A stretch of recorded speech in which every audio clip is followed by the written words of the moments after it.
l'accès aux examens.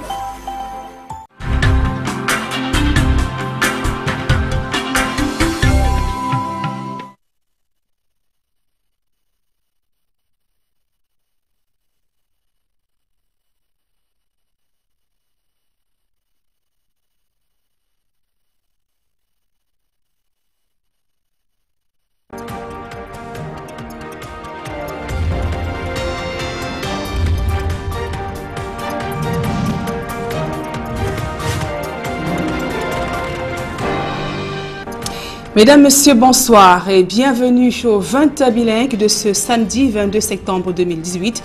Babila Jonathan Goutivini. Bonsoir Nadine, thanks ladies and gentlemen for joining us on this edition of the bilingual primetime weekend edition of the news on Equinox Television live from our headquarters in Cameroon's economic capital. Well, in our top stories tonight, the campaign coordinator of the Cameroon People's Democratic Movement, CPDM political party in the Northwest region, Prime Minister Philemon Yang, and the section president of the CPDM in the Mezam 1 section and Territorial Administration Minister Tanganji Paul and other bigwigs of the CPDM braved the storm to launch the campaign in the Northwest regional capital Bamenda.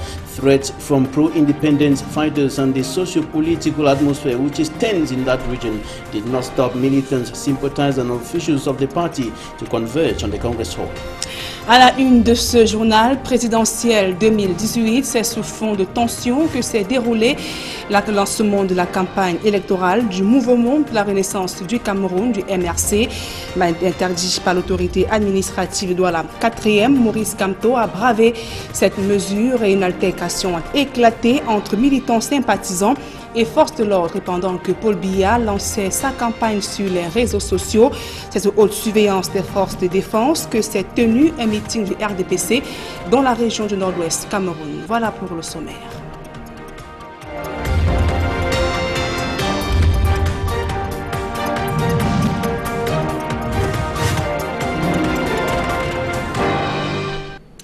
Mesdames, Messieurs, une fois encore, bonsoir et merci d'honorer ce rendez-vous de l'information sur Equinox Télévision. Campagne électorale pour la présidentielle du 7 octobre prochain. Le président du MRC, le Mouvement pour la Renaissance du Cameroun, Maurice Kamto, a finalement tenu son meeting inaugural à Bonabéry en dépit du fort déploiement de gendarmes et policiers venus pour disperser une cérémonie qui a été interdite par le sous-préfet de Douala.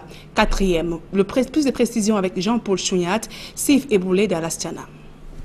Une escouade de policiers et gendarmes, un camion anti-émeute, prêt à disperser les militants du Mouvement pour la Renaissance du Cameroun, venus participer au meeting de lancement de la campagne électorale de leur candidat en course à la présidentielle 2018. Cette mobilisation des forces du maintien de l'ordre fait suite à une interdiction de manifester du sous-préfet de Douala 4e. Ce meeting était censé se tenir à 9h. Nous allons accuser un retard assez grave sur le deuxième meeting. Ces manœuvres de l'autorité administrative a un peu empiété sur notre calendrier, sur notre programme. Initialement prévu dans la cour du lycée polyvalent de Bonabéry, devant les portes closes de cet établissement, les militants du MRC se contentent des abords de route pour accueillir leur candidat. Maurice Kamto, arrivé en maillot des Lions, ballon en main pour s'échauffer à l'exécution du pénalty, du changement et de l'alternance. Pour ce jour tant attendu enfin arrivé, Maurice Kamto s'adresse à ses militants et électeurs pour le rendez-vous historique à ne pas manquer le 7 octobre prochain. Nous sommes debout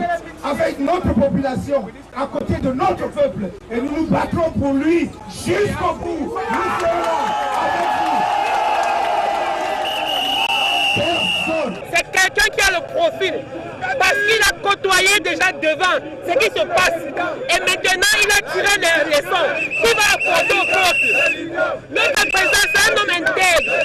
Maurice Kamto comme le candidat du peuple camerounais, le candidat de proximité, celui-là, quand dans le programme de Maurice Kamto, tous les Camerounais trouvent les comptes. Je vais prendre un exemple, par exemple, pour les personnes handicapées. 5% de quota pour toutes les personnes handicapées, pour tous les concours. Ces qualités que j'ai nommées, à savoir le travail, la compétence, l'expérience, le désir, la passion pour le développement de son peuple. Le candidat qu'il incarne à suffisance est le candidat Maurice Kamto.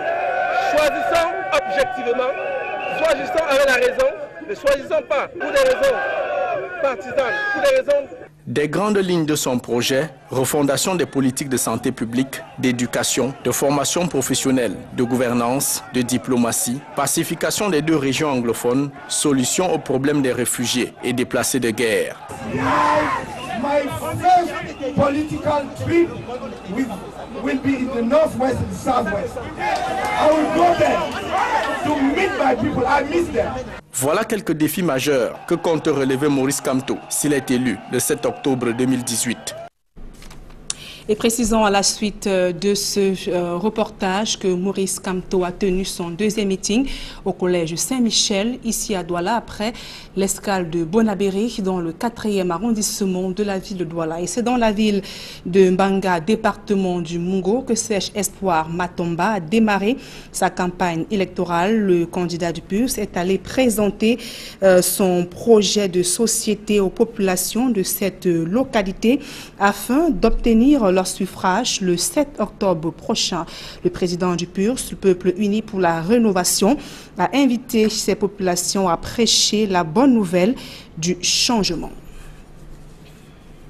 Joshua aussi a lui aussi démarré sa campagne dans le département du Mungo, région du littoral. Ce samedi, le candidat du SDF qui était à une caravane parti donc de Douala a rassuré les populations du Mungo que le fruit de leur labeur à travers le travail de la terre profitera d'abord à eux-mêmes et à leur progéniture. Joshua aussi a également invité les populations à militer pour le changement. Georges Mitterrand, Jacquino Molon, Sylvestre Zangaou.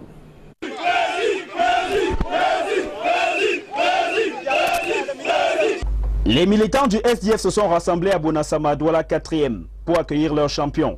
Joshua aussi, le candidat du parti de la balance à l'élection présidentielle, y est arrivé tout souriant pour mettre en branle la caravane lançant sa campagne électorale vers le département du Mungo.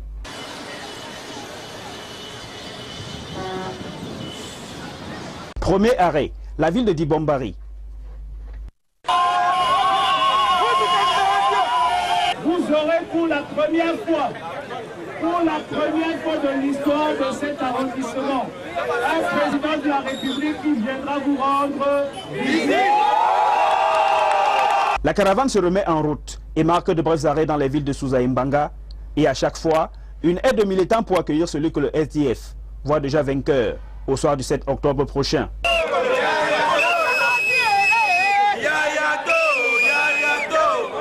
Le premier meeting de campagne de Joshua aussi a lieu dans la commune de Djombe Penja, dirigé par le SDF.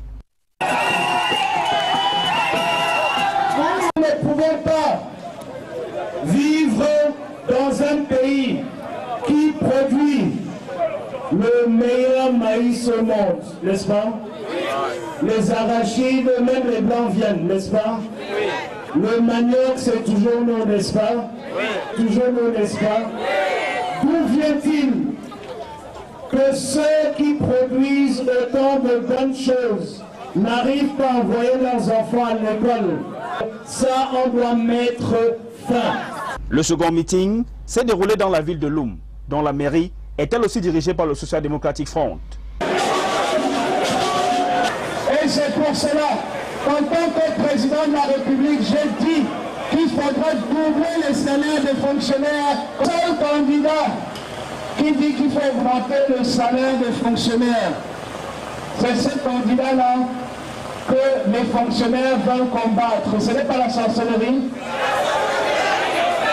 Pour son premier jour de campagne électorale, Joshua aussi a décidé de multiplier des arrêts dans les villes du département du Mungo. Ainsi donc, après des meetings en Djombe Penja et Loum, le candidat du SDF se rend en Manjo et Nkonsamba, toujours avec le même message, celui de la nécessité du changement. Je pense que la chose la plus importante, c'est que c'est le changement pour la... Et sur le théâtre de la crise anglophone, malgré la menace sécuritaire, le coordonnateur régional La campagne de Paul Biya, dont la région du Nord-Ouest a rassemblé plusieurs centaines de militants du RDPC à la maison du parti de Bamenda. Il a dressé un bilan élogieux des 36 ans de pouvoir de Paul Biya, tout en appelant les uns et les autres à le réélire le 7 octobre prochain. Et c'est sous haute surveillance des forces de défense que s'est tenu ce meeting en présence de Philémon Yon ainsi que de Paul Atangandi. Stélambo et Eric Macial Djomo. Journée mouvementée dans plusieurs villes du Nord-Ouest en cette ouverture de campagne électorale pour la présidentielle. À Bafouth, des coups de feu ont été entendus durant de longues heures ce samedi. Le même vacarme assourdissant a rythmé de longues minutes au Hospital Runabout, à Bamenda et même dans la ville de Kumbo. Et pourtant, tout ce vacarme n'a aucunement empêché la tenue du meeting de lancement de la campagne de Paul Biya à Bamenda, dans le Nord-Ouest, avec pour chef d'orchestre Philémon Yon. Un meeting qui s'est tenu en présence du Gotha politique de ce parti au pouvoir dans la région du Nord-Ouest. Paul Atangandi, Simon Achidiachou et bien d'autres au premier rang. Le coordonnateur régional de la campagne de Paul Biya pour le Nord-Ouest, Philémon Yon, a appelé les militants et les populations à œuvrer pour une victoire écrasante du président sortant. En guise de bilan présenté comme élogieux, Philémon Yon a mis en avant la construction des écoles, des routes aménagées, des centres hospitaliers pour étayer le bilan du président candidat. Un lancement de campagne très dansant au son et rythme des trouvailles musicales de la région du Nord-Ouest.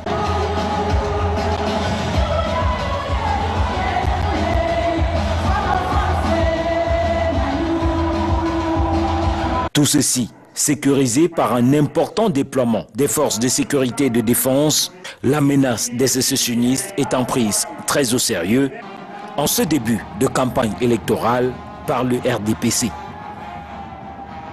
Et sur les réseaux sociaux, plusieurs candidats et membres de leur parti politique mènent une bataille de communication. Comme à l'annonce de sa candidature le 13 juillet dernier, Paul Biya a choisi les plateformes digitales pour le lancement de sa campagne électorale. Gladys Sidi.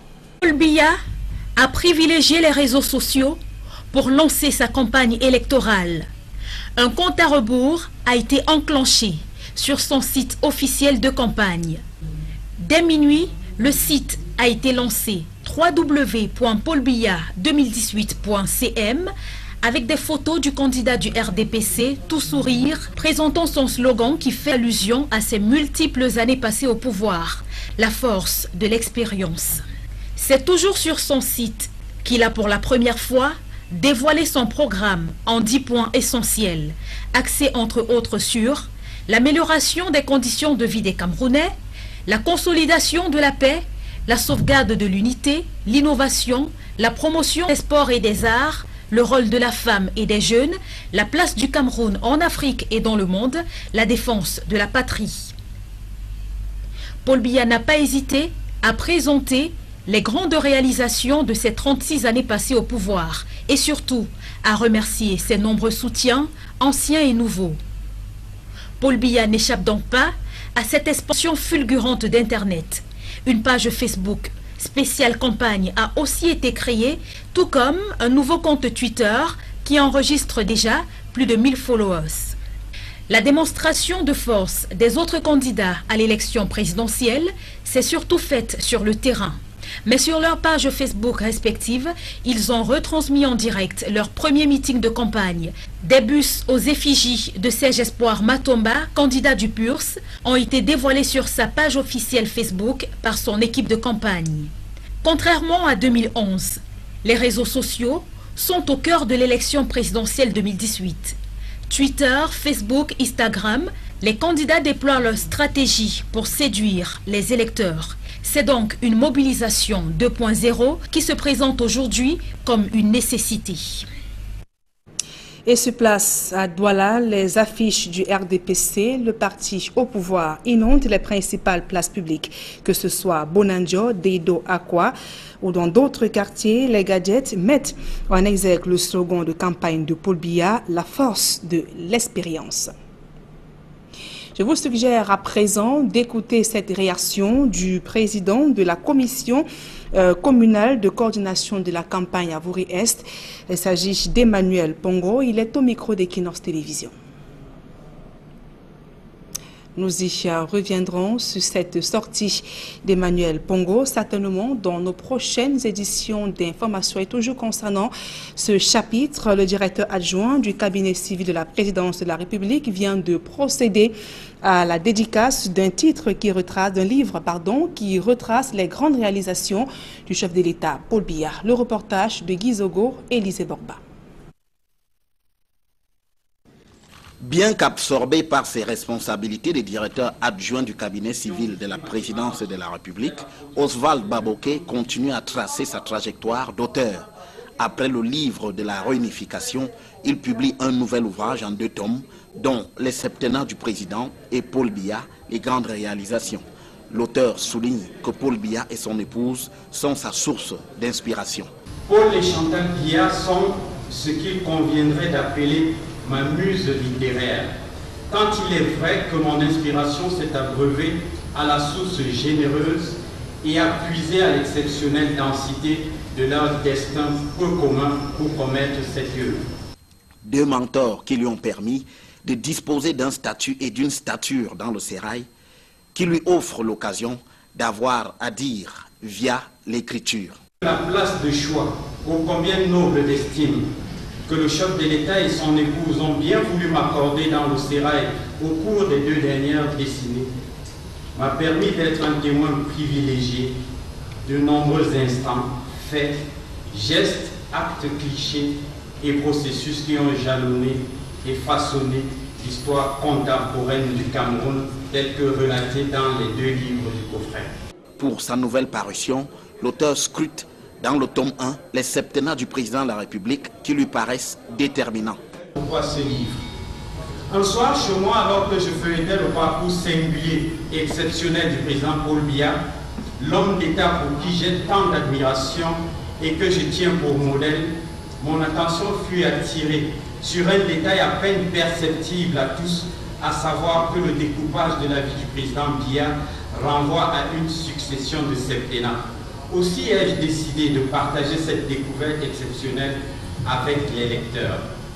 Le tome 2 lui s'attarde, photo à l'appui, sur les réalisations de Paul Biya, lequel est préfacé par Samuel Vondayolo, le directeur du cabinet civil de la présidence de la République.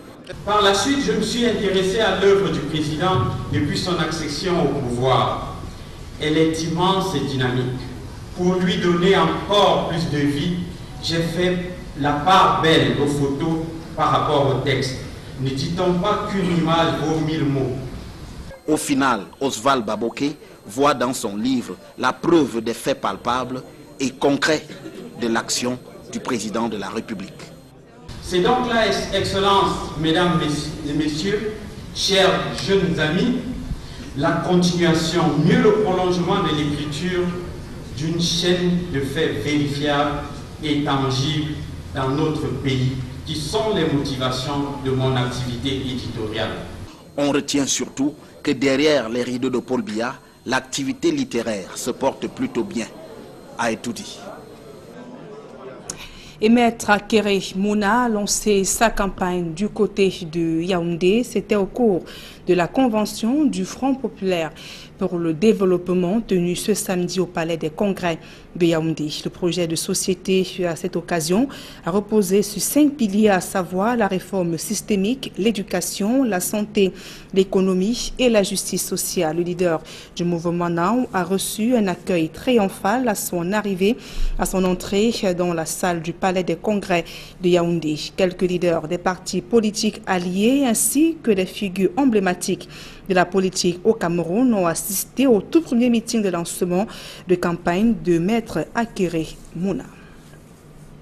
Et parmi les dossiers brûlants que devront donc résoudre les candidats à l'élection présidentielle du 7 octobre figure celui des infrastructures routières. Le département des Bamboutos à l'ouest Cameroun donne d'ailleurs lieu à un certain nombre de polémiques sur le terrain. Notre reporter Guy Zogo scripte de près cette question des chantiers routiers. Reportage.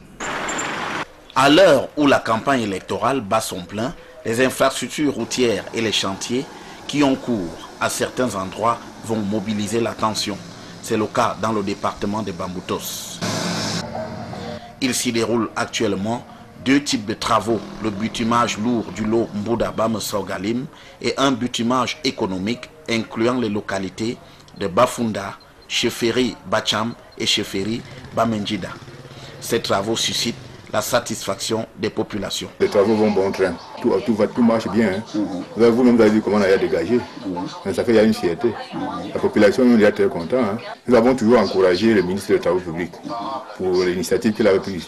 Et on se dit bien que n'importe comment, Dieu va donner la force pour qu'on finisse les travaux. On accueille ça avec vraiment joie et fierté. Vous allez constater rien que le terrassement a déjà fait beaucoup de bien chez nous. Combien de fois encore le goudron? Quand on va poser le goudron, nos problèmes seront résolus. Comme ça, c'est bon. Je veux seulement qu'on arrange. Oui. Parce que dégager comme ça et laisser, ce n'est pas bon. Nous sommes quand même devant le danger, mais vaut mieux que la rousse passe.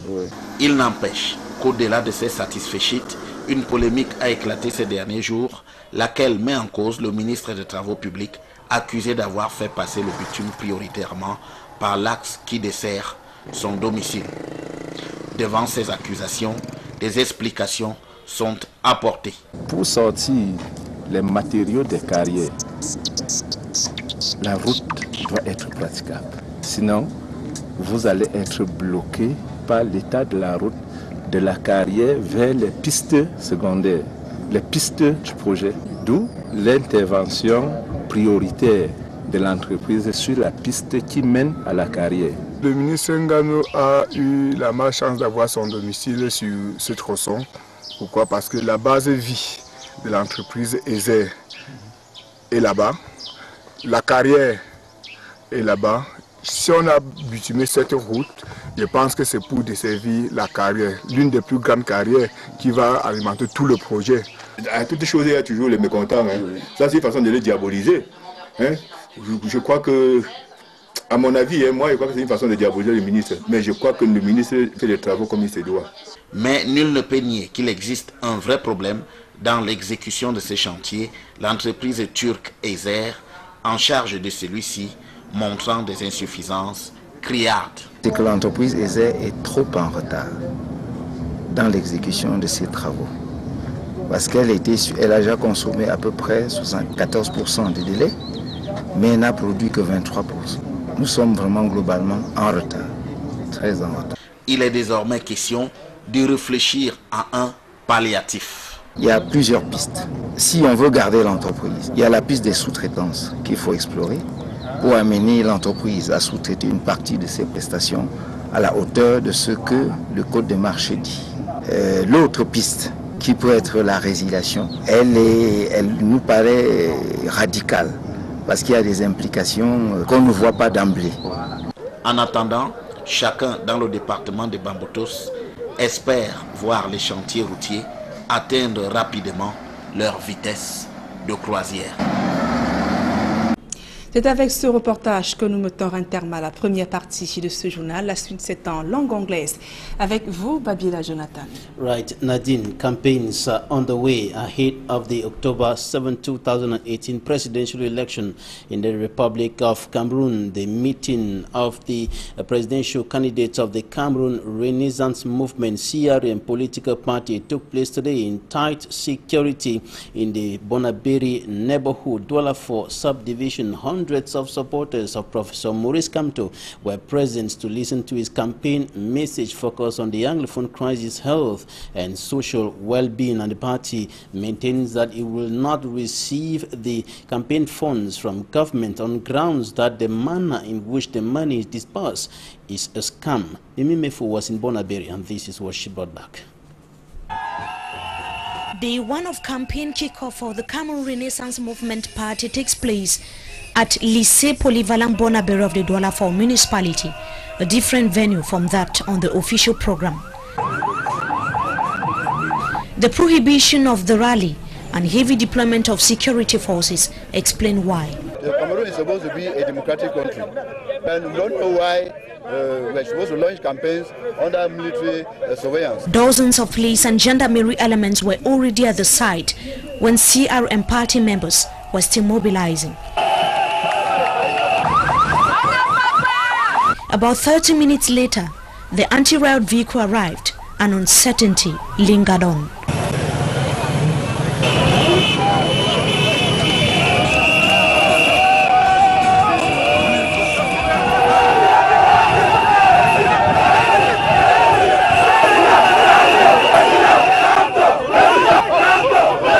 The arrival of Professor Maurice Kamto marked the beginning of the rally.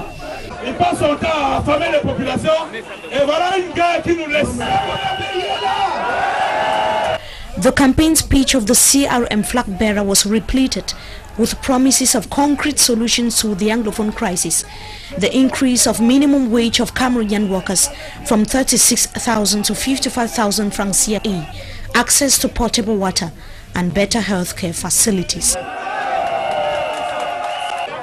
My commitment is that should you honor me of electing me as the third president of this country, yes, my first political trip will be in the northwest and southwest. I will go there to meet my people. I miss them because I love them. Tell them that they are Cameroonians. I will go there to wipe up their tears. CRM supporters declared victory against all odds. I'm sure that until 7th of October, Cameroonians will be aware of the importance and determination of our candidate. It's just a pity that we have the police force who are trying to block, not to allow us to have the meeting today. But nevertheless, as you can see, the people in this region are really interested into the message that the CRM is bringing to the population. The campaign manager of the Cameroon Renaissance Movement Party, Paul Eric Kinge, highlighted the controversy on state funding of campaign activities and maintained that they would not collect the 15 million francs CFA put at their disposal. He said that Cameroonians of goodwill would finance the campaign. Different candidates gave 2017 millions. How can we understand that? We have just received half of this money. People will help us to finance our campaign. The Gendarmerie police officials only left the scene at the end of the event. Another campaign rally of Professor Maurice Kamto of the Cameroon Renaissance Movement CRM political party took place on the campus of the Saint-Michel Secondary School in the Saint-Michel neighborhood, in the Terminus neighborhood here in the economic capital, Douala, and hundreds of persons were equally in attendance, amongst them the technical advisor, the presidency of the Republic, Penda Ekuka, who recently declared his support to Maurice Kamto. In the northwest region of the country, officials of the Cameroon People's Democratic Movement, CPDM political party, braved the threat from pro-independence fighters and the socio-political and security atmosphere which is tense in that part of the country as a result of the Anglophone crisis to launch the campaign for President Paul Biya in the regional capital, Bamenda. Details in this report.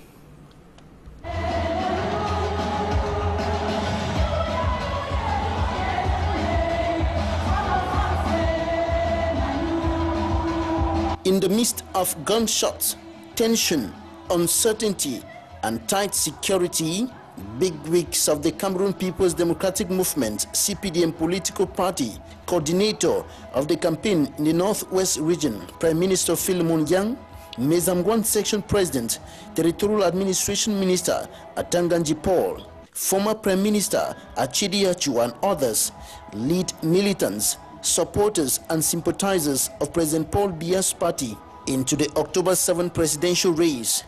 They have braved the socio-political and security tension in the region to converge on the Bamenda Congress Hall to campaign for their candidate, Paul Biya. All of us have been thinking for weeks. We have exchanged ideas for years. We have worked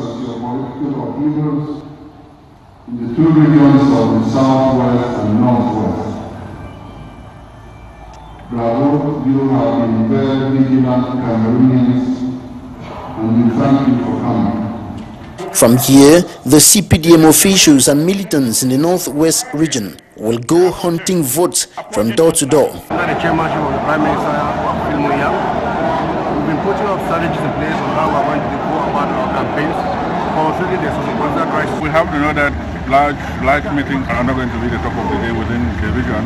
We have groups that have to put in place to move from quarter to quarter, group to group, individual to individual. The Prime Minister described yesterday, or the original campaign manager described yesterday, mouth to ear campaign. We are working in a difficult context, but tough times they don't last, but tough people last. I'm sure we're going to do it in a grand style more than ever before. Prime Minister Philemon Yang painted a glorious picture of President Paul Biya's close to 4 decades in power and urged inhabitants of the region to vote for him 7 October 2018. From the take-home message that we just listened to, it's incumbent on every militant to understand that no matter what happens, all we have to do is to take every action to ensure that our party candidate gets a landslide victory within the Northwest region. The CPDM campaign train in the Northwest region is thus on motion. Honorable O.C. Joshua, first Vice President of the Social Democratic Front and presidential candidate for the main opposition political party in the Republic of Cameroon, launched a campaign in the Mongo Division littoral region of the country. He was in the Mbanga, where he launched the campaign, and he was equally in Dibumbari, where he told the inhabitants of those parts of the littoral region that under his presidency they will be able to extract as much benefits as possible from their labor, notably farm work, and he told them to stand for a real change by voting for him come 7th of October 2018. And Serge Espoir Matomba of the Peuple Uni pour la Rénovation Plus political party was equally in the Mongo division, where he launched his own campaign canvassing for votes from inhabitants of the Mongo division and presenting his political program for the Republic of Cameroon. He too talking about change and urging the inhabitants of the Mongo division to vote for change, to vote for Serge Espoir Matomba of the Pius political party come 7th of October 2018 presidential election. And Akerimuna was equally in the central region of the country. He was at the Yaoundé Conference Center, where he equally went canvassing for votes and urging supporters, sympathizers, and Cameroonians in general to vote for him as he prepares to take the country to another level and, of course, to bring change. All the candidates, however, are talking about change from the current regime that has been in power for over 4 decades today. And campaigns are equally going on social media. Franklin Mwabe takes a look at how political campaigners, notably the candidates for the October 7, 2018 presidential election, are canvassing for votes through the social media. CPDM party is using the social media to launch his campaigns. A clock was set on his official website for the countdown to the start of campaign rallies. At midnight, he launched his website www.paulbiya2018.cm with the picture of the CPDM candidate smiling while presenting his slogan, "The Force of Experience." It is still on his website and his Twitter handle that the incumbent Paul Biya presented his 10-point manifesto promising to improve living conditions of the population, consolidate peace, safeguard national unity and territorial integrity, accelerate progress towards the emergence of Cameroon, strengthen innovation, enhance the role of women and youths, step up the fight against exclusion, support arts, sports and culture, consolidate Cameroon's position in Africa and the world, and to ensure the defense and progress of the fatherland. Paul Biya on his website still presented his achievements in his 32 years in power and also thanked his administrators, both old and new. Other presidential candidates have been busy on social media platforms even before the official launching of campaign rallies. Most of the opposition presidential candidates are having a direct contact with the people. The bus transporting Serge Espoir Matomba and his team was posted on his official Twitter and Facebook page. Contrary to 2017, social media has been the melting point of the 2018 presidential elections in Cameroon. Twitter, Facebook and newly created websites are being used as strategic tools in the hands of the 9 presidential candidates to draw voters into their different camps. It won't be an overstatement to say Web 2.0 is where a following is gathered ahead of the 7th of October polls in Cameroon. Prophet Franklin Ndifon, the lone pastor, man of God in this presidential campaign, will be continuing with his campaign in the Mongo division. He was in the Mongo division today to woo voters, and is equally on social media, as you saw in that report compiled by Franklin Ndifon, and will be bringing you greater details as far as the campaign is concerned in our subsequent news editions. Now we talk about something else, the struggle to restore peace in the southwest region of the country. Derek Jato takes a look at how efforts are being undertaken to restore peace in the crisis-stricken southwest region, notably within the context of the World Peace Day. Derek Jato Osmo. The southwest region has been battling with what is termed here as the complex Anglophone crisis for years now. And today the administrators of the region say another crisis is already on their doorsteps and might defeat the whole region if it finally breaks. And that is cholera. Cholera is around. Let us join hands to prevent it enter in our region. Health experts argue that the Anglophone crisis has prepared the southwest region as a good breeding ground for cholera outbreak, advancing reasons that the poor condition under which those in the bushes are living, the pro-independence fighters on the one hand, and the military forces on the other. Those displaced populations, for those who have shared their experiences, they're living in camps. They don't have toilets, they don't have water sources. Even if they have, these water sources are not the best. They are not being treated. Having access to health facilities is even more difficult. So imagine that there is a cholera outbreak in these displaced populations. It will be very difficult for us to even identify them. At the Southwest Governor's Office recently, Governor Bernardo Kaliabilai sounded an alarm to his collaborators. Those people who are in the bushes, who are running away, where the potable water is not easy for them, we have to sensitize and take serious precaution. And also present was Dr. Mbome Victonje, Southwest Regional Delegate of Public Health, who painted the picture of the damages cholera did in 2011, claiming lives of 33 people in the region.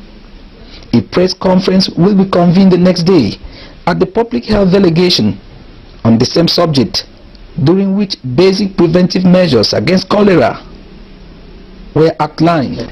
Basic information like washing your hands after you use the toilet, washing your hands before you have a meal, and once you see somebody with vomiting and diarrhea, please let them report to the nearest health facility. Derek Jato ending this edition of the news on Equinox Television. Thanks for staying with us. Good night. Have a nice weekend in the company of our programs. Good night. Good night, Babila, Jonathan. Mesdames et messieurs, c'est la fin de ce journal. Merci pour votre aimable attention et passez d'agréables moments en compagnie de nos programmes.